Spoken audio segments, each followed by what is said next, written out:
Hello, how are you doing? I'm Tom Barlow and we're here in the third week of the season. I'm with Monty, Assistant Manager, and we're just going to have a quick chat about how the last week's been, build up to this week and see where we're getting on to. So talk to me about the last game we had out of the weekend, what are your thoughts reflecting on it? Last weekend we had Boothstown. They came to our place. Boothstown are one of the teams that you'd expect to be looking for promotion this year. I think a lot of teams in this division are pushing for promotion. Everyone thinks it's quite even, but Boothstown rose up there, top 3 or 4. We've had some good games in the past with them. Disappointing, we lost 2-1, took the lead, dominated to the point where they needed to change their shape, which was frustrating. We did some work on what we were going to do to cause them problems. We did cause them problems.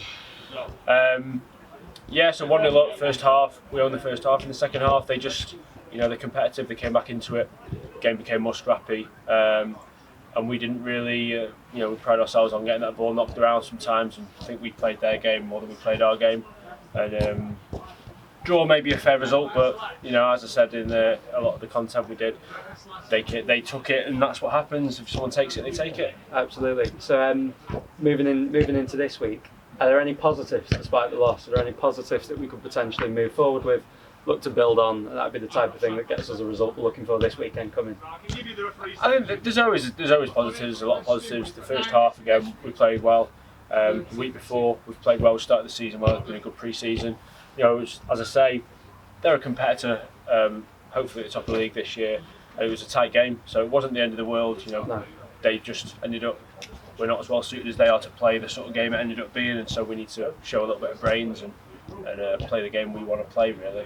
No, definitely. And a change of scenery this weekend. It's Cup weekend, the Cheshire Cup. Talk to me about all things Cheshire Cup then. What are we looking forward to this weekend? So Cheshire Cup's an interesting one. It's almost, you can tack it onto a graph a little bit of the progress of the club, where we used to enter it and you get knocked out first round, but as the years have gone on, as we've got stronger, more and more competitive.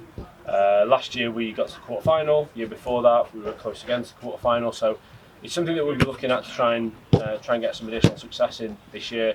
We can go to most games now, and think that if we put our 8 or 9 out of 10 game, that will cause problems for most teams.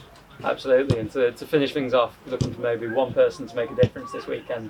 Who are we going for to put a fair go at things? Who are we thinking? Do you know what? That's the message tonight, though, is which one of the boys wants to do that. Absolutely. It's not dodging the question. It is that idea of everyone when they step over the line on Saturday, they should be looking and thinking, they're the guy who can be man of the match. They're the guy who can be the guy who makes the difference for us. So, all 14 or 15 that we select should be thinking they're the guy who can make the difference at the weekend. Absolutely. So that's our week 3 wrap up. We've got the Cup to look forward to at the weekend, looking for a good result and a big progression in things. We'll catch up next week. We'll be right into October in the thick of the winter, and we'll see where we're going from there. But thank you for your time. No problem. Cheers, Tom.